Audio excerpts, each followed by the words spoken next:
तो हेलो बच्चों, एक बार पुनः स्वागत है आप सभी का राहुल एकेडमी की एक और बेहतर वीडियो में। तो प्यारे बच्चों, आज की इस वीडियो में हम लोग पढ़ने वाले हैं कक्षा 10 के विज्ञान का जो अनसॉल्व पेपर है उसका सेट नंबर 4 का कंप्लीट सोल्यूशन देखेंगे। तो प्यारे बच्चों, यहाँ पर है मेरे पास कक्षा 10 के विज्ञान का, ठीक है, अनसॉल्व पेपर, जो कि ये 2025 का है और राजीव प्रकाशन का है और ये टोटल एनसीईआरटी पैटर्न पर आधारित है। ठीक है, तो इसका जो सेट नंबर 4 है उसका हम लोग कंप्लीट सोल्यूशन देखेंगे। प्यारे बच्चों, इसके पहले मैं सेट 1, सेट 2 और सेट 3 का मैंने कंप्लीट वीडियो प्रोवाइड कर दिया है। अगर नहीं देखे हैं तो प्लीज़ आप हमारे यूट्यूब चैनल के प्लेलिस्ट में जाइए, वहाँ से आपको मिल जाएगा, या फिर आपको वीडियो का लिंक डिस्क्रिप्शन में दे दूंगा, वहाँ से आप देख सकते हो। ठीक है, तो चलिए बिना किसी देरी के आज की वीडियो को शुरू करते हैं। तो प्यारे बच्चों, इसका जो सेट नंबर 4 है यहाँ पर, ठीक है, जो कि 2024 का पेपर का ये सेट है और यहाँ पर पेपर कोड दे रखा है आपको 824 IM, ठीक है, और 3 घंटे 15 मिनट का समय रहता है और ये टोटल जो पेपर का जो पूर्णांक है वो 70 नंबर का है। ठीक है, अब यहाँ पर देखिए आपको मिला है प्रश्न में खंड अ, जो कि टोटल बहुविकल्पी प्रश्न होगा और इसके 3 उपभाग में बांटे गए। पहले उपभाग में भौतिक विज्ञान के क्वेश्चन आएंगे, दूसरे उपभाग में रसायन विज्ञान के और तीसरे उपभाग में जीव विज्ञान के क्वेश्चन आएंगे। फिर इसके बाद जो खंड ब शुरू होगा तो वहां पर आपके लिखित प्रश्न मिलेंगे। ठीक है, तो ये चीज़ है। तो आइए हम लोग उपभाग 1 का पहला क्वेश्चन देखेंगे। ठीक है, तो यहाँ पर देख सकते हो लिखा गया है क्वेश्चन 1। इसमें कहा जा रहा है किसी अवतल दर्पण पर आपतित प्रकाश किरण दर्पण से परावर्तन के उपरांत अपने ही मार्ग से वापस आ जाती है। यह किरण अक्ष का प्रतिच्छेदन करती है, यानी कि कहाँ पर। तो प्यारे बच्चों, जैसे कि हम कहें कि यहाँ पर हमारे पास अवतल दर्पण है, यहाँ पर क्वेश्चन को समझो। ठीक है, ये हमारा क्या है, अवतल दर्पण है और इसके ऊपरी पृष्ठ पर यानी जो उभरा पृष्ठ होता है वो हमारा क्या होता है, परावर्तक पृष्ठ होता है। तो यहाँ से हम क्या करें, इसका मुख्य अक्ष खींच दें तो ये हो जाता है दर्पण का ध्रुव P और यहाँ पर वक्रता केंद्र मान लेते हैं और इसी दर्पण के ध्रुव P और वक्रता केंद्र के मध्य में क्या होता है, मुख्य फोकस होता है। ठीक है, तो प्यारे बच्चों, जब कोई प्रकाश किरण, ठीक है, हम इस दर्पण के वक्रता केंद्र से भेजते हैं, ठीक है, तो ये जिस मार्ग से आती है वापस उसी मार्ग से क्या होती है, लौट जाती है। तो ये प्रच्छेदन कहाँ पर करती है, तो दर्पण के वक्रता केंद्र पर। तो इसलिए इसका ऑप्शन क्या सही हो जाएगा, यहाँ पर ऑप्शन सी सही हो जाएगा, वक्रता केंद्र पर। ठीक है, अब इसके बाद अगला क्वेश्चन देखिए, कहा जा रहा है कि एक लेंस वस्तु के स्थित विशेष के लिए आभासी, सीधा तथा आवर्धित प्रतिबिंब बनाता है। यानी कि हमारे पास 2 लेंस होते हैं, एक उत्तल लेंस होता है, एक अवतल लेंस। तो कह रहा है कि किस लेंस में हमें आभासी प्रतिबिंब प्राप्त होता है, वो भी सीधा और आवर्धित बनता है। तो प्यारे बच्चों, इसका जो ऑप्शन सही होगा वो होगा आपका ए। ठीक है, यानी अवतल लेंस में। फिर इसके बाद प्यारे बच्चे, यहाँ पर देखिए तीसरे प्रश्न में कहा जा रहा है कि नेत्र लेंस की फोकस दूरी में परिवर्तन किया जाता है। यानी कि नेत्र लेंस की जो फोकस दूरी होती है उसमें हम किस भाग पर हम परिवर्तन कर सकते हैं। तो प्यारे बच्चों, इसका जो ऑप्शन सही होगा वो डी वाला, यानी कि पश्चिमाभि मांसपेशियों द्वारा हम क्या कर सकते हैं कि जो नेत्र लेंस की जो फोकस दूरी है उसमें परिवर्तन कर सकते हैं। ठीक है, मैंने मानव नेत्र की संरचना वाला टॉपिक पढ़ा रखा है, उसका लिंक दे दूंगा डिस्क्रिप्शन में, उसको जरूर देखना। लॉन्ग क्वेश्चन में वो क्वेश्चन पूछा जाता है। ठीक है, और वहां पर ये सारी चीज़ों को मैंने क्लियर कराया भी है।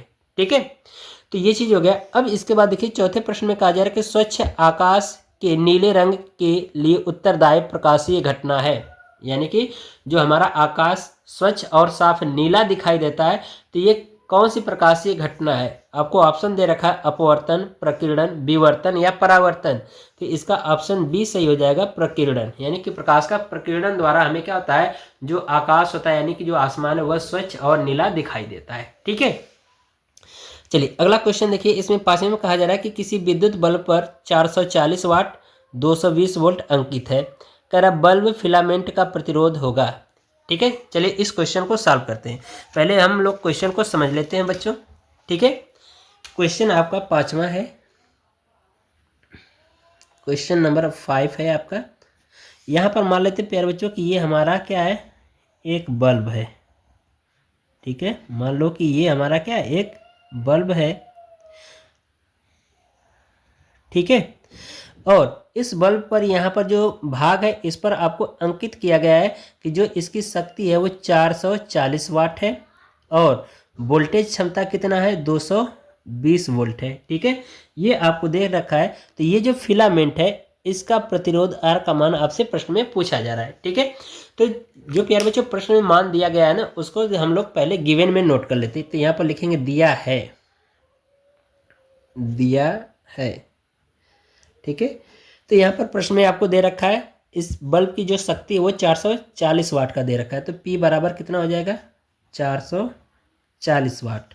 ठीक है, और यहाँ पर जो वोल्टेज दे रखा है यानी विभव V का मान वो कितना है, 220 वोल्ट दे रखा है। ठीक है, तो फिलामेंट का प्रतिरोध R का मान आपसे पूछा जा रहा है। ठीक है, तो फार्मूला इसके लिए प्यारे बच्चे होता है P बराबर V²/R। ठीक है, मैंने शक्ति वाली जो टॉपिक है उसको पढ़ा रखा है, वहाँ पर ये फार्मूला बताया था। ठीक है, अभी वीडियो नहीं देखे तो उसको जरूर देखना, क्योंकि फार्मूले पर आधारित ऑब्जेक्टिव टाइप के क्वेश्चन जरूर पूछे जाते हैं। ठीक है, तो ये हमारे पास फार्मूला होता है। हमें किसका मान चाहिए, R का, तो हम P का भाग करा दें और R को इधर गुणा करा के लिखते हैं। तो ये हो जाएगा R बराबर V²/P। ठीक है, ये हो जाएगा। अब यहीं पर मान रख दो। ठीक है, आगे देखो, तो ये हो जाएगा R बराबर V का मान दे रखा है 220 वोल्ट, तो स्क्वायर में तो 2 बार है, इसको लिख दो, ये हो गया, और बटा 440 वोल्ट 440 वाट। तो इससे अगर काटेंगे तो ये 2 बार में कट जाएगा, और 2 से इसको काट दो तो ये हो जाएगा 110। तो R बराबर कितना आ गया हमें, हमारे पास 110 ओम। यही हमारा आंसर होगा। अब हम लोग इसमें देखेंगे कौन सा ऑप्शन सही है। तो यहाँ पर देखिए जो ऑप्शन आपको मिल रहा है वो डी वाला मिल रहा है, तो इसलिए ऑप्शन नंबर डी सही हो जाएगा, यानी कि 110 ओम होगा। ठीक है, फिर इसके बाद छठवां क्वेश्चन देखिए, कहा जा रहा है कि इसमें ये कहा गया कि ये आपको स्तंभ अ और स्तंभ ब यानी बी दे रखा है, यानी कि स्तंभ ए और स्तंभ बी दे रखा है, और हमें क्या करना है कि जो स्तंभ ए है वो स्तंभ बी से हमें क्या करना है, मिलान करना है। और जब मिलान करेंगे तो इसमें आपको बताना है कि इसमें कौन सा ऑप्शन सही होगा। ठीक है, तो ये हमारा क्या होता है प्यारे बच्चों, ये जो चिन्ह होता है ना, ये हमारा परिवर्ती प्रतिरोध का होता है। ठीक है, तो हम क्या करेंगे, इसको इससे मिला देंगे। ठीक है, परिवर्ती प्रतिरोध से, यानी कि पहला वाला इससे मिल जाएगा। ठीक है, फिर इसके बाद ये देख रहे हो कि ये हमारा एमीटर का चिन्ह होता है। ठीक है, जो कि ये धारा मापी है, यानी एमीटर है जो धारा मापता है, तो दूसरा वाला इससे मिलेगा, एमीटर से। ठीक है, फिर इसके बाद ये हमारा बैटरी का दिया है, यानी विद्युत सेल का दिया है, तो ये हमारा विद्युत सेल, यानी कि तीसरे का इससे संपर्क, यानी इससे जुड़ेगा। और ये वाला जो चिन्ह दिया गया है ये क्रॉसिंग तार का होता है, तो चौथा वाला पहले वाले से जुड़ जाएगा। ठीक है, तो इसको हम मिला सकते हैं, इसको आप यहाँ पर मिला दो। ठीक है, और इसको इससे मिला सकते हैं, और ये वाला यहाँ पर। तो यहाँ पर देखो आपको सीरियल अंक क्या मिल रहा है, पहला वाला यहाँ पर तीसरे से। ठीक है, तो पहला वाला यहाँ पर देखो तीसरे से, दूसरा वाला आपको चौथे से मिला, तो दूसरा वाला चौथे से, तीसरा वाला यहाँ पर आप देख सकते हो दूसरे से, तो तीसरा वाला यहाँ पर आप देखो ऑप्शन में दूसरे से, और चौथा वाला पहले से, तो इसलिए ऑप्शन नंबर ए सही हो जाएगा, यही मैच कर रहा है। ठीक है, ये क्वेश्चन हो गया। फिर इसके बाद सातवें में कह रहा है कि किसी धारावाही परिनालिका को स्वतंत्र पूर्वक लटकाने पर वह सदैव स्थिर रहती है। तो मैंने परिनालिका पढ़ा रखा है, तो जब परिनालिका में हम क्या करते हैं, विद्युत धारा प्रवाहित करते हैं ना, तो वो एक चुंबक की भांति व्यवहार करता है। तो जब चुंबक की भांति व्यवहार करेगा तो उसमें चुंबकीय गुण होगा। तो हम क्या करेंगे, जब उसको स्वतंत्रता पूर्वक लटकाएंगे तो उसके 2 ध्रुव होंगे, एक उत्तरी ध्रुव, एक दक्षिणी ध्रुव। तो जो हमारी परिनालिका जो सदैव स्थिर कहाँ पर होगी, उत्तरी और दक्षिणी ध्रुव में, यानी उत्तर और दक्षिण ध्रुव में। ठीक है, तो ये हमारा ऑप्शन सी सही हो जाएगा, यानी उत्तर दक्षिण में। ठीक है, फिर इसके बाद क्वेश्चन देखिए, उपभाग 2 शुरू हो रहा है, यानी कि यहाँ से आपको रसायन विज्ञान का पार्ट शुरू हो रहा है। ऑब्जेक्टिव क्वेश्चन में टोटल 20 ऑब्जेक्टिव क्वेश्चन है। इसमें कहा जा रहा है कि निम्न में से कौन सी धातु कमरे के ताप पर ठोस अवस्था में नहीं रहती। तो प्यारे बच्चों, जो मैग्नीशियम है, कॉपर और एल्यूमिनियम, ये सभी कमरे के ताप पर ठोस में होते हैं, लेकिन जो मरकरी यानी जो पारा है ना, ये कमरे के ताप पर द्रव के रूप में रहता है। ठीक है, तो इसलिए ये ऑप्शन बी सही हो जाएगा, यानी कि यही क्या होता है, कमरे के ताप पर ठोस अवस्था में नहीं होता है मरकरी। ठीक है, ये हो गया। अब इसके बाद अगला क्वेश्चन देखिए, यहाँ पर देखिए लिखा गया है 9वें में कि अम्ल एवं क्षारक की क्रिया से प्राप्त होता है, यानी कि जो अम्ल और क्षार दोनों को मिला करके हम क्रिया कराते हैं तो क्या प्राप्त होता है, क्या होता है। ठीक है, तो आइए इसको हम लोग क्रिया करके देखते हैं। ठीक है, जैसे प्यारे बच्चों हम क्या कर रहे हैं कि यहाँ से ले रहे हैं, ये आपका क्वेश्चन नंबर 9 है। ठीक है। क्वेश्चन नंबर 9, तो हम यहाँ पर ले रहे हैं हाइड्रोक्लोरिक अम्ल यानी HCl, ठीक है। क्षार में हम ले रहे हैं सोडियम हाइड्रोक्साइड NaOH, ठीक है। तो इनकी जब क्रिया कराएंगे प्यारे बच्चों, तो यहाँ से OH और यहाँ से हाइड्रोजन दोनों मिलकर के क्या बना लेंगे, H2O बना लेंगे, ठीक है। तो ये क्या प्राप्त हो गया, जल प्राप्त हो गया।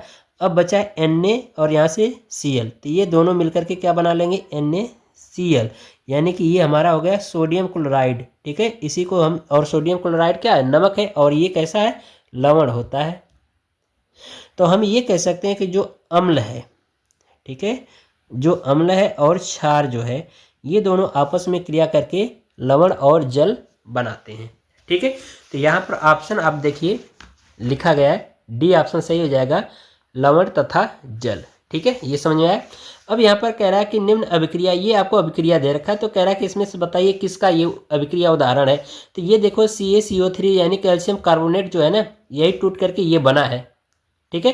तो ये टूटा है, तो टूटने का मतलब क्या हुआ है, इसमें अपघटन की क्रिया हुई है, तो इसलिए इसका ऑप्शन सी सही हो जाएगा, यानी अपघटन की क्रिया, ठीक है। ये विस्थापन नहीं होगा, द्विविस्थापन नहीं होगा, संयोजन भी नहीं होगा, बस ये टूट करके अलग हुए, तो इसमें कौन सी क्रिया होगी, अपघटन की क्रिया होगी, ठीक है।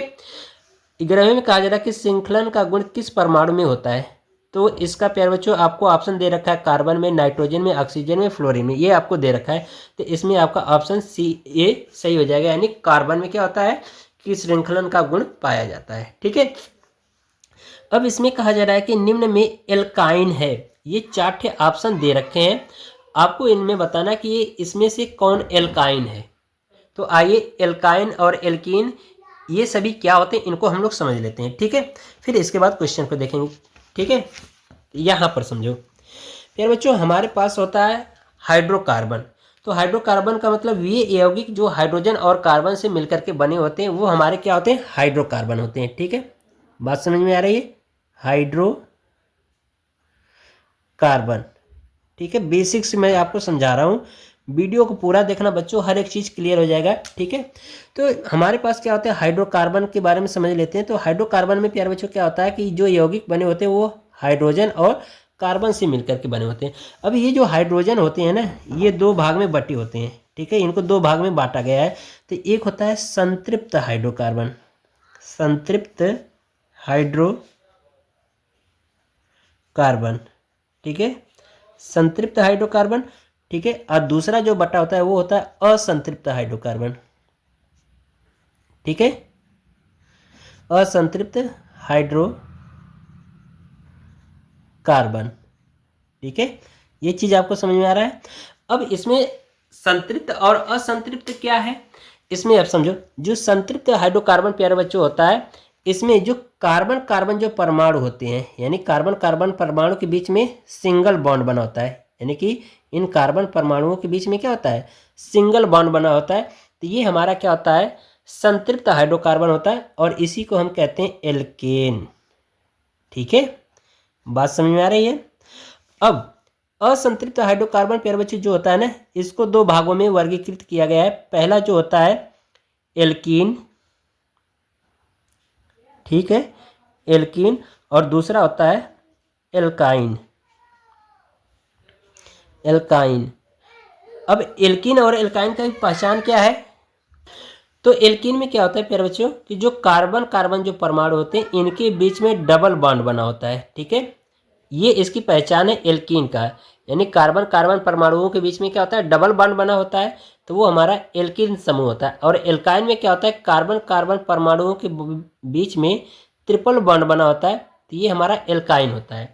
तो अब यहीं पर आप पहचान कर सकते हो, आपको ये पता हो गया कि एल्काइन कैसे हम लोग पहचान करेंगे, एल्कीन और एल्केन को, ठीक है। तो यहाँ पर अब ऑप्शन देखो, ठीक है, ऑप्शन आप यहाँ पर देखो, यहाँ पर देख रहे हो कार्बन, यहाँ पर इनके बीच में सिंगल बॉन्ड, लेकिन यहाँ पर कार्बन कार्बन के बीच में क्या है, डबल बॉन्ड जुड़ा है, तो इसका मतलब कि हमारा क्या है, एल्कीन है। और यहाँ पर देख रहे हो कि कार्बन के बीच में सिंगल बॉन्ड, लेकिन यहाँ पर कार्बन कार्बन परमाणुओं के बीच में क्या है, ट्रिपल बॉन्ड बना है, तो ये हमारा क्या है, एल्काइन है। और यही पूछ रहा है कि एल्काइन कौन है, यानी कि इन निम्न में से क्या है, एल्काइन कौन सा है, तो ऑप्शन नंबर बी सही हो जाएगा, यही हमारा क्या होगा, एल्काइन। तो इसको हम लोग दो कार्बन, देखो एक कार्बन, दो कार्बन, तीन कार्बन है, तो इसको हम कहेंगे प्रोपाइन, इसका नाम होता है। ठीक है, अब यहाँ पर कह रहा है कि ईंधन एवं औषधि के रूप में उपयोग किया जाता है, तो आपको ऑप्शन दे रखा है एथेनॉल, एथेन, एथेनोइक और प्रोपेन। तो इसका ऑप्शन ए सही हो जाएगा, एथेनॉल। एथेनॉल का मतलब कि एल्कोहल हमारा, इसका फार्मूला होता है C2H5OH, ये हमारा एथेनॉल होता है। और एथेनॉल और ईथर दोनों को हम लोग मिला देते हैं तो ये पावर एल्कोहल का कार्य करता है, जो कि हम लोग ईंधन के रूप में उपयोग कर सकते हैं। ठीक है, बात समझ में आ रही है। फिर इसके बाद अब देखिए यहाँ से उपभाग 3 शुरू हो रहा है, जो कि बायोलॉजी से संबंधित क्वेश्चन है। इसमें कहा जा रहा है कि गुर्दे की इकाई जो उत्सर्जन की क्रिया में भाग लेती है, यानी कि जो गुर्दे की इकाई जो है वो उत्सर्जन की क्रिया में भाग लेती है, तो वो कौन सी होती है? वृक्काणु, जिसको हम लोग नेफ्रॉन के नाम से भी जानते हैं। तो इसका ऑप्शन बी सही हो जाएगा। फिर इसके बाद कह रहा है कि पौधों में जाइलम किसके लिए उत्तरदायी होता है? तो जो जाइलम का कार्य होता है प्यारे बच्चों, ये क्या करता है कि जो पेड़ पौधों की जो शाखाएं होती हैं, ठीक है, उनमें ये क्या करता है कि जल का वहन करता है, यानी पानी ले जाने का कार्य करता है। ठीक है, तो ये हमारा ऑप्शन ए सही हो जाएगा, जल का वाहन। ठीक है, फिर इसके बाद कहा जा रहा है कि स्वपोषी पोषण के लिए आवश्यक होता है, तो कार्बन डाइऑक्साइड और जल भी आवश्यक है, क्लोरोफिल भी आवश्यक होता है, सूर्य का प्रकाश यानी भोजन बनाने के लिए भी आवश्यक है। तो डी ऑप्शन दिया है आपको, इनमें से सभी, तो सभी हमें जरूरत है, तो इसलिए ऑप्शन डी सही हो जाएगा, इनमें से सभी। ठीक है, फिर इसके बाद कहा जा रहा है कि ऑक्सीजन की उपस्थिति में पायरुवेट का ऑक्सीकरण कोशिका के किस भाग में होता है? तो माइटोकॉन्ड्रिया में होता है। ठीक है, तो ये ऑप्शन सी सही हो जाएगा। ठीक है, फिर इसके बाद कहा है कि मेंडल ने अपना प्रयोग किया था, यानी कि जो मेंडल नामक जो वैज्ञानिक हैं, इन्होंने किस संबंध में प्रयोग किया था? तो वंशागत गुणों के अध्ययन के लिए इन्होंने प्रयोग किया था। ठीक है, यानी आनुवंशिक गुणों के लिए इन्होंने अपना प्रयोग किया था। ठीक है, तो ये ऑप्शन ए सही हो जाएगा, वंशागत गुणों के अध्ययन के लिए। ठीक, फिर इसके बाद 19वां क्वेश्चन देखिए, कहा जा रहा है निम्नलिखित में से कौन ओजोन परत क्षरण के लिए जिम्मेदार मुख्य पदार्थ है? यानी कि इनमें से आपको बताना है कि कौन सा जो पदार्थ है, ठीक है, वो ओजोन परत का क्षरण करने का जिम्मेदार है, यानी कि उसको लगातार प्रतिदिन क्या हो रहा है, उसको क्षरण कर रहा है। क्षरण करने का मतलब कि उसकी जो लेयर है, ओजोन परत है, उसका कहीं ना कहीं कमी कर रहा है। तो ये कौन सा होता है? क्लोरोफ्लोरोकार्बन यानी CFC होता है। ठीक है, तो ऑप्शन ए सही हो जाएगा। इनमें से कहा जा रहा है कि निम्न में से कौन आहार श्रृंखला का निर्माण करते हैं? तो आहार श्रृंखला में प्यारे बच्चों क्या होते हैं, मैंने ये आहार श्रृंखला का मैंने प्यारे बच्चों स्पेशल वीडियो मैंने प्रोवाइड किया है, पुरानी वीडियो में आप देख लेना। आहार श्रृंखला बिल्कुल डिटेल समझाया है, बस यहाँ पर आपको बता दूं कि इसका जो ऑप्शन बी सही हो जाएगा। क्यों? क्योंकि यहाँ पर देखो दो तरह के इसमें क्या होते हैं, जीव होते हैं। ठीक है, एक उत्पादक होता है, एक उपभोक्ता होता है, एक सर्वाहारी के अंतर्गत आते हैं, यानी 3 तरह के उपभोक्ता होते हैं। ठीक है, एक होता है प्राथमिक, द्वितीयक, तृतीयक।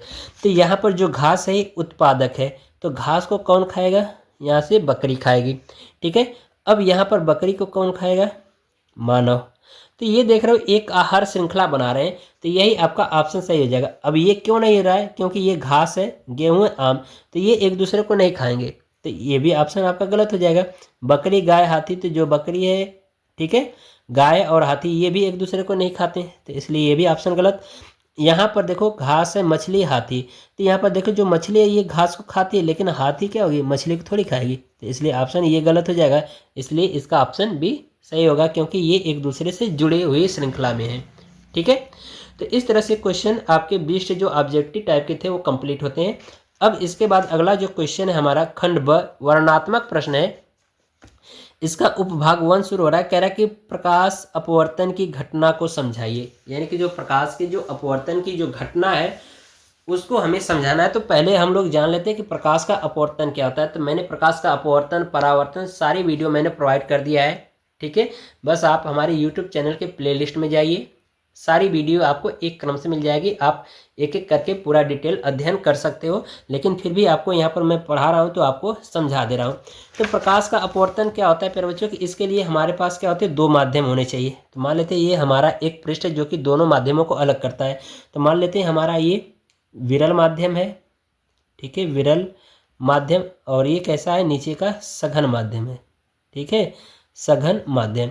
तो जब कोई प्रकाश किरण एक माध्यम से चल करके किसी दूसरे माध्यम में प्रवेश करती है तो वह अपने मार्ग से क्या हो जाती है, विचलित हो जाती है। इसको जाना चाहिए था बिल्कुल ऐसे सीधे, लेकिन ये क्या होगी, अपने मुख्य मार्ग से क्या हो जाती है, विचलित हो जाती है तो यह घटना क्या कहलाता है?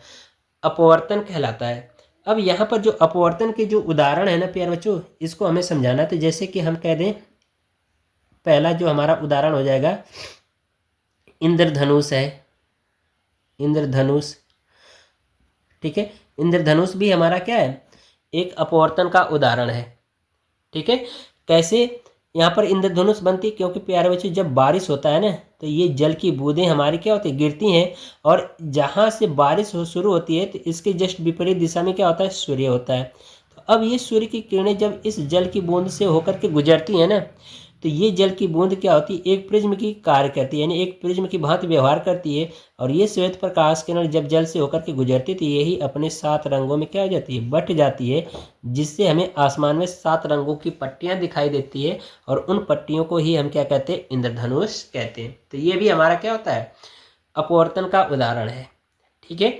एक और आपका है मृग जल, यानी जिसको हम लोग कहते हैं मरीचिका, ठीक है, मरीचिका। तो मरीचिका प्यारे बच्चों क्या होता है? ये भी एक प्रकाशिक भ्रम होता है, जो कि ये 2 तरह के होते हैं। एक होता है गर्म प्रदेश के लिए, गर्म प्रदेश, ठीक है, और एक होता है ठंडा प्रदेश, ठीक है। मरीचिका का प्यारे मतलब बच्चों ये होता है कि जैसे कि अगर हम देखेंगे गर्मी के मौसम में अगर सड़क पर चल रहे हैं, तो अगर दूर देखेंगे तो हमें लगेगा कि सड़क पर क्या है? पानी है। लेकिन जैसे हम क्या होते हैं? पास में जाते हैं ना, तो वहाँ पर कुछ नहीं आपको दिखाई देता है। तो इसका मतलब ये है कि हमारा क्या है? प्रकाशिक भ्रम, यानी कि जब हम सड़क पर चल रहे होते हैं तो दूर देखेंगे सड़क पर तो हमें लगेगा कि सड़क पर क्या है? पानी है। लेकिन जैसे हम उस सड़क पे पास, यानी उस जगह पर पहुंचते पास में, तो वहाँ पर हमें कुछ नहीं दिखाई देता। तो ये घटना किसकी वजह से होता है? प्रकाश के अपवर्तन की वजह से, ठीक है। तो बात समझ में आ रही? तो ये इसके 2 उदाहरण हो गए। अब इसके बाद अगला क्वेश्चन देखिए, इसमें कहा जा रहा है यहाँ पर कह रहा है दूसरे पॉइंट में कि नेत्र के दीर्घ दृष्टि दोष तथा इसके संशोधन का संक्षिप्त टिप्पणी लिखिए। दीर्घ दृष्टि दोष का मतलब प्यारे बच्चों होता है दूर दृष्टि दोष, ठीक है। तो मैंने निकट दृष्टि दोष और दूर दृष्टि दोष पूरा पढ़ा रखा है, संशोधन, कारण, निवारण सब बता रखा है। लिंक आपको डिस्क्रिप्शन में दे दूंगा, वहां से देख लेना, या फिर हमारे यूट्यूब चैनल के प्लेलिस्ट में जाइए, वहां से सारी चीज़ें देख लीजिए, ठीक है। चलिए अगला देखेंगे दूसरा क्वेश्चन का फर्स्ट पॉइंट। इसमें कहा जा रहा है उत्तल दर्पण की फोकस दूरी के लिए सूत्र लिखिए और उत्तल दर्पण के 2 उपयोग बताइए, ठीक है। आइए इसको भी देख लेते हैं, ठीक है। तो प्यारे बच्चों सूत्र की अगर बात करें, चाहे वो उत्तल लेंस हो चाहे अवतल लेंस, सॉरी दर्पण है ना, यहाँ पर प्रश्न में देखिए दर्पण का है, तो हम लोग दर्पण का देखेंगे। ये यहाँ पर आप देखो दर्पण का है ना, तो चाहे उत्तल दर्पण हो चाहे अवतल दर्पण हो, ठीक है, दोनों के लिए सूत्र सेम होता है, बस इनके उपयोग अलग अलग होते हैं। तो हमें उत्तल दर्पण का उपयोग देखना और सूत्र देखना है, ठीक है। तो इसका जो दर्पण के लिए जो प्यारे बच्चों सूत्र होता है वो होता है 1/, यहाँ पर देखिए सूत्र होता है 1/f बराबर 1/v प्लस 1/u। ये हमारा क्या होता है? उत्तल दर्पण का फार्मूला होता है। ये दोनों के लिए होता है, उत्तल दर्पण से चाहे निगमन कीजिए चाहे अवतल दर्पण से, दोनों से सेम आता है, ठीक है। अब इनका उत्तल दर्पण का उपयोग देखना है, ठीक है। तो इसका उपयोग देख लीजिए, तो यहाँ पर हेडिंग लगा देंगे उत्तल दर्पण का उपयोग। उपयोग इसके 2 देख लीजिए। तो पहला जो प्यारे बच्चों उत्तल दर्पण का जो उपयोग है ना, वो धूपी चश्मे बनाने में भी उपयोग किया जाता है। तो यहाँ पर लिखेंगे धूप के चश्मे बनाने में, ठीक है। एक और इसका उपयोग देख लीजिए, जो प्यारे बच्चों जो सौर कुकर होता है उसके निर्माण में भी इसका उपयोग किया जाता है, ठीक है। तो यहाँ पर लिख देंगे सौर कुकर, सौर कुकर बनाने में, ठीक है। एक और देख लो, ठीक है। तीसरी पॉइंट है वो आपका सेविंग जो कांच होता है उसके बनाने में, ठीक है। तो यहाँ पे लिख देंगे सेविंग कांच बनाने में। सेविंग कांच का मतलब प्यारे बच्चों होता है जैसे कि नाई के पास आप जाओ बाल कटाने या सेविंग कराने, तो वहाँ पर सामने एक क्या होता है, बड़ा सा दर्पण रखा होता है। तो वो दर्पण कैसा होता है, उत्तल दर्पण होता है। ठीक है, तो उसी कह रहा कि सेविंग कांच बनाने में।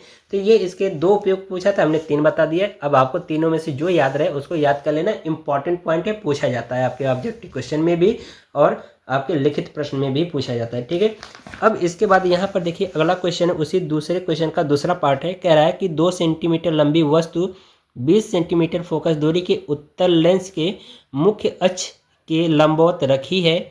लेंस से वस्तु की दूरी 23 सेंटीमीटर। तो प्रतिबिंब की स्थिति बताना है यानी वी का मान, और प्रतिबिंब की प्रकृति बताना है। ठीक है, तो आइए इसको हम लोग ग्राफ के माध्यम से यानी ग्राफ यानी चित्र बना करके इसको सॉल्व करेंगे। ठीक है, तो यहाँ पर मेरा बच्चों जो दूसरा क्वेश्चन है उसका सेकेंड पार्ट है। ठीक है, तो यहाँ पर देखिए, यहाँ पर कहा गया लेंस है, तो इसमें लेंस की बात किया तो उत्तल लेंस है, तो यहाँ पर उत्तल लेंस बनाएंगे। ठीक है, और यहाँ से क्या करेंगे, इसका मुख्य अक्ष खींच देते हैं। ठीक है, यहाँ से आप डॉटेड करके लिख दो, तो यहाँ से आपका प्रकाशिक केंद्र होता है। और इससे कहा गया है कि इस लेंस से कह रहा है कि 20 सेंटीमीटर फोकस दूरी है, और जो वस्तु रखी गई 30 सेंटीमीटर की दूरी पर। यानी कि मान लेते हैं इस लेंस से बाएं साइड कितनी 30 सेंटीमीटर की दूरी पर वस्तु रखी गई है। ठीक है, और जो वस्तु की जो ऊंचाई है ये आपको कह रहा है यानी लंबाई 2 सेंटीमीटर है। ठीक है, और यहाँ पर मान लेते हैं हमारा प्रकाशिक केंद्र है।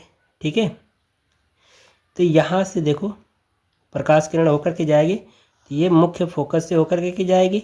ठीक है, और एक प्रकाश किरण यहाँ से इसके यहाँ से भेज दो, तो ये आगे जाकर के कहीं इधर काटेगी, तो ये यहाँ पर वस्तु का प्रतिबिंब बनेगा। तो यहाँ से इसकी v की दूरी आपसे प्रश्न में पूछा जा रहा है, और ये प्रतिबिंब देख रहे हो कि उल्टा बना है और वास्तव में प्रकाश किरणें काटी हैं, तो इसलिए वास्तविक प्रतिबिंब बनेगा। ठीक है, तो आइए इसको अब सॉल्व करते हैं। तो इसमें प्रश्न में जो मान दे रखा है ना, हमें इतने ही की ज़रूरत है, और फोकस दूरी आपको भी दे रखा है कितना, यहाँ पर 20 सेंटीमीटर, यहाँ से यहाँ तक की जो दूरी 20 सेंटीमीटर ये आपको दे रखा है। ठीक है, तो यहाँ पर u बराबर दिया है आपको, वस्तु की दूरी u बराबर 30 सेंटीमीटर, और ये देख रहे हो लेंस के बाएं साइड है तो इसलिए माइनस में। ठीक है, फोकस दूरी आपको दे रखा है f बराबर 20 सेंटीमीटर, ये दाएं साइड है तो इसलिए इसकी दूरी किस में ली जाएगी, प्लस में। तो ये हो जाएगा आपका 20 सेंटीमीटर, और v का मान पूछा गया है। प्रतिबिंब की प्रकृति होगी, तो प्यारे बच्चों यहाँ पर मैं लिख दे रहा हूँ जो प्रतिबिंब की प्रकृति होगी वो वास्तविक प्रतिबिंब होगा। ठीक है, तो यहाँ पर लिख दे रहा हूँ वास्तविक प्रतिबिंब। ठीक है, ये आंसर हो जाएगा। अब यहाँ पर हमें v का मान बस निकालना है, तो v का मान निकालने के लिए प्यारे बच्चों यहाँ पर लेंस है तो लेंस सूत्र लगाएंगे, तो यहाँ पर हो जाएगा लेंस सूत्र 1/f बराबर 1/v माइनस 1/u। इसी में अब हमें क्या करना, मान रख करके हल कर देना है। मान रख करके हल करिए तो हो जाएगा 1/f का मान 20 दिया तो 20 रख दीजिए, v का मान नहीं दिया तो इसको ऐसे ही रहने दो। अब माइनस, ठीक है, v का मान यहाँ पर u का मान -30 है तो यहाँ पर -30 रख दीजिए। ठीक है, जब ब्रैकेट हटाएंगे तो ये प्लस हो जाएगा, और इसको पक्षांतर करके इधर लाओ। ठीक है, तो ये हो जाएगा, पक्षांतर करेंगे तो ये आ जाएगा माइनस में, तो ये हो जाएगा 1/v बराबर 1/20 माइनस 1/30। ठीक है, ये हो जाएगा।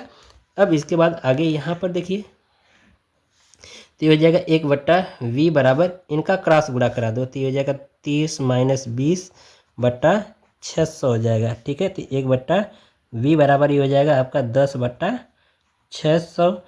ये हो जाएगा, 1 0 से कट गया तो बचा कितना, 1/60 बचा। इनका क्रॉस गुणा करा लीजिए तो v बराबर कितना आ जाएगा, 60 सेंटीमीटर। ये आपका आंसर हो जाएगा। ठीक है, तो एक ये होगा, एक ये होगा। ठीक है, इस तरह से क्वेश्चन हो गया। अब इसके बाद अगला क्वेश्चन देखिए, यहाँ पर कहा जा रहा है कि इसमें कहा जा रहा है कि किसी चुंबकीय क्षेत्र में धारावाही चालक पर लगने वाला बल किन किन बातों पर निर्भर करता है। ठीक है, तो इसमें बता दूं, इसकी वीडियो मैंने प्रोवाइड कर रखा है, अगर नहीं देखे तो उसको जरूर देखना है। तो इसमें प्यारे बच्चों जो धारावाही चालक जो होता है, ये यहाँ पर देखो जो लगने वाला जो बल है ना, किसी धारावाही चालक पर लगने वाला जो बल होता है ना, ये आपका क्वेश्चन तीसरा का फर्स्ट पार्ट है। ठीक है। तो इसमें जो लगने वाला जो बल F है ना, वो चालक की लंबाई पर भी निर्भर करता है। तो यानी कि हम कह सकते हैं कि F समानुपाती L भी होगा। और चालक में प्रवाहित धारा के भी क्या होता है, बल समानुपाती होता है। इस पर धारा पर भी निर्भर करता है और उसकी चुंबकीय क्षेत्र पर भी निर्भर करता है। और उनके बीच जो कोण बना होता है ना F, उसके क्या होता है, ज्या के भी समानुपाती होता है। इन सारी चीज़ों पर क्या होता है, निर्भर करता है। यानी कि हम कह सकते हैं लंबाई पर, धारा पर, चुंबकीय क्षेत्र पर और उसकी बीच बने कोण की ज्या पर भी क्या करता है, निर्भर करता है। ठीक है, ये हो गया क्वेश्चन। अब इसके बाद कहा जा रहा है चुंबक तथा धारावाही परिनालिका में अंतर स्पष्ट कीजिए। तो मैंने धारावाही परिनालिका की वीडियो प्रोवाइड कर दिया है, देख लेना वहाँ पर। ठीक है, और चुंबक भी यानी कि जो धारावाही परिनालिका जो होती है, इसके द्वारा भी चुंबक का निर्माण किया जाता है, वो भी विद्युत चुंबक का, जो कि अस्थायी नहीं होता बल्कि अस्थायी होता है। जब तक परिनालिका में विद्युत धारा प्रवाहित होती है तब तक वो क्या होता है, चुंबक की भांति कार्य करता है। जैसे विद्युत धारा प्रवाहित होना बंद होती है वैसे भी क्या करता है, वो चुंबक की गुण प्रदर्शित करना बंद कर देता है। लेकिन चुंबक में क्या होता है, परमानेंटली चुंबकीय गुण उपस्थित होता है, यानी कि अस्थायी चुंबक की भांति व्यवहार करते हैं। और ये परिनालिका में जो परिनालिका के द्वारा जो चुंबक बनाए जाते हैं वो अस्थायी चुंबक की भांति व्यवहार करते हैं। ठीक है, ये चीज़ समझ में आ गया। अब इसके बाद यहाँ पर देख रहे हो कि ये जो चौथा क्वेश्चन कह रहा है कि धारावाही चालक से संबद्ध चुंबकीय क्षेत्र की दिशा ज्ञात करने के लिए दक्षिण हस्त अंगुष्ठ नियम लिखिए। और कह रहा है सीधे धारावाही चालक पर चुंबकीय क्षेत्र रेखाओं को दर्शाइए। ठीक है, तो यहाँ पर देखो समझ लो, दक्षिण अंगुष्ठ हस्त का नियम क्या होता है कि मान लेते हैं कि ये हमारे पास क्या है, कोई एक धारावाही चालक तार है, इसमें धारा प्रवाहित हो रही है। तो हम क्या करते हैं कि अंगूठे को धारा की दिशा में रखते हैं और ये जो उंगलियां होती हैं इस तार के चारों तरफ लिपटी रहती हैं। तो अंगूठा धारावाही चालक की दिशा में रहता है और ये उंगलियां क्या करती हैं, चुंबकीय क्षेत्र की दिशा को दर्शाती हैं। कुछ इस तरह से अंगूठा अगर हम इस तरह से रख दें, ठीक है, तो हमारी जो उंगलियां होती हैं ऐसे होती हैं। ठीक है, तो ये उंगलियां क्या करती हैं, चुंबकीय क्षेत्र की दिशा को दर्शाती हैं। तो अगर मान लो धारा ऊपर जा रही है, ठीक है, इस तरह से धारा जा रही है ऊपर, तो हम क्या करेंगे, ऐसे देखेंगे तो चुंबकीय क्षेत्र कहाँ की ओर दर्शा रहा है, बाहर की ओर दर्शा रहा है। तो बाहर के लिए हम डॉटेड से दर्शाते हैं। अगर मान लो ये धारा नीचे आ रही है तो हम अंगूठे को ऐसे दर्शाएंगे। ठीक है, तो एक मिनट रुक जाओ, ये जो धारा चुंबकीय क्षेत्र जो है ये अंदर की ओर दर्शाता है तो क्रॉस से, और ये उल्टा है तो ऐसे रखेंगे तो ये उंगलियां बाहर की ओर चुंबकीय क्षेत्र की दिशा को दर्शाती हैं, तो इसलिए इसको डॉट से दर्शाते हैं। ठीक है, ये चीज़ हो गया। अब इसके बाद यहाँ पर क्वेश्चन देखो, इसमें कहा जा रहा है दूसरे में कि दिए गए परिपथ, यानी कि ये आपको चित्र दिया गया, इसमें कह रहा है कि बिंदु ए और बी के बीच का हमें तुल्य प्रतिरोध बताना है। और इसमें जो 5 ओम का जो प्रतिरोध, इसमें विभव का मान कितना होगा इसको बताना है। ठीक है, तो आइए इस क्वेश्चन को सॉल्व करते हैं। तो आपको जो चित्र दिया गया प्रश्न में उसको मैं बना दे रहा हूँ। ठीक है, यहाँ पर देखिए,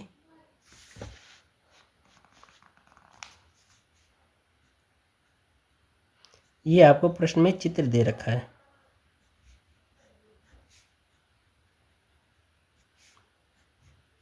ठीक है,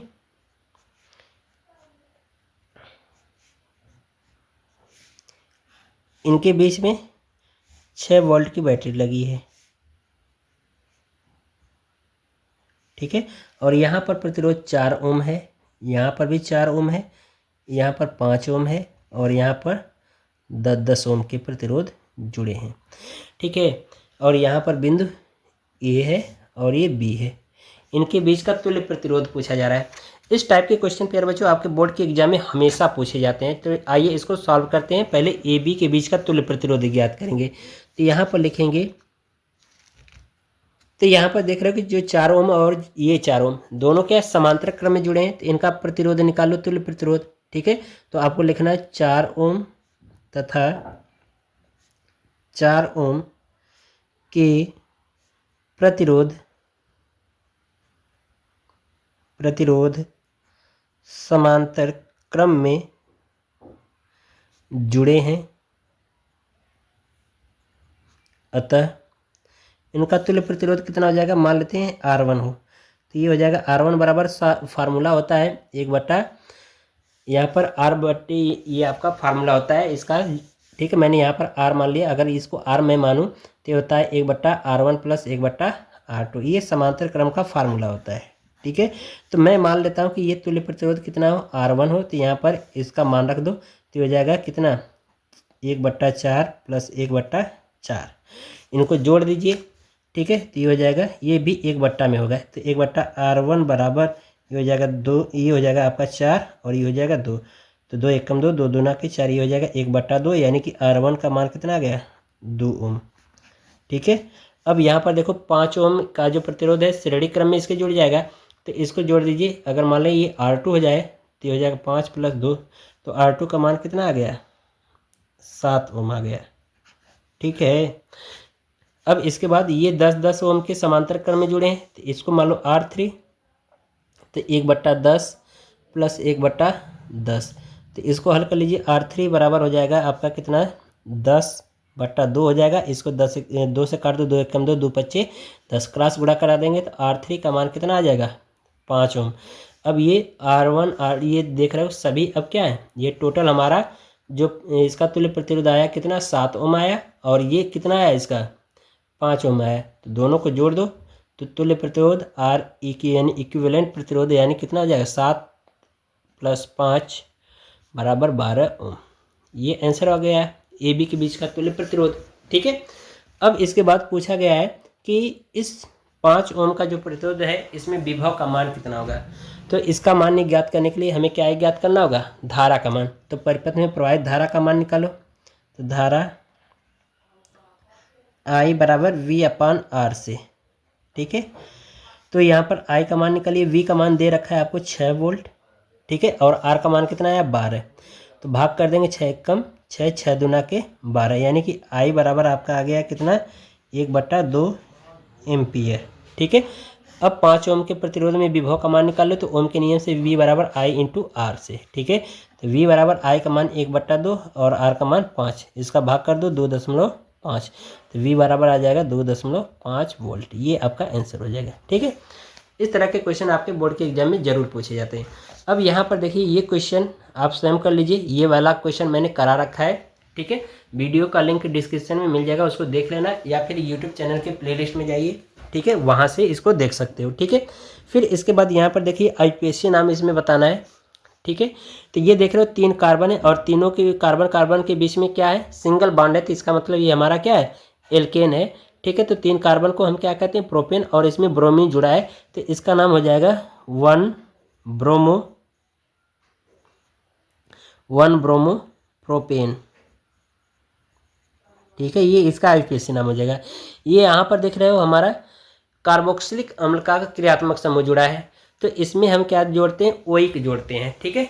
तो 3 कार्बन है, तो इसका नाम हो जाएगा 1 प्रोपेनोइक अम्ल, या आप कह सकते हो केवल प्रोपेनोइक अम्ल। ठीक है। ये इसका IUPAC नाम हो जाएगा। अब यहाँ पर संयोजन अभिक्रिया और ये क्वेश्चन मैंने करा रखा है, वीडियो का लिंक आपको डिस्क्रिप्शन में मिल जाएगा, या फिर आप यूट्यूब चैनल के प्लेलिस्ट में जाकर के देख सकते हो। ठीक है। अब यहाँ पर ये क्वेश्चन आपको कर लेना है। इसमें कह रहा है कि इनका इलेक्ट्रॉनिक विन्यास, सोडियम का होता है प्यारे बच्चों इलेक्ट्रॉनिक विन्यास, इसको देख लो। ठीक है। छोटा क्वेश्चन, इसको करा दे रहा हूँ। ठीक है। सोडियम का कह रहा है इलेक्ट्रॉनिक विन्यास, तो इसका होता है 11, 2, 8, 1 बोर-बरी के नियम के अनुसार कर दिया है। अब फिर इसके बाद क्लोरीन का पूछा है, तो क्लोरीन का होता है परमाणु क्रमांक 17, तो ये हो जाएगा 2, 8, 7। ये इसका इलेक्ट्रॉनिक विन्यास हो गया। ठीक है।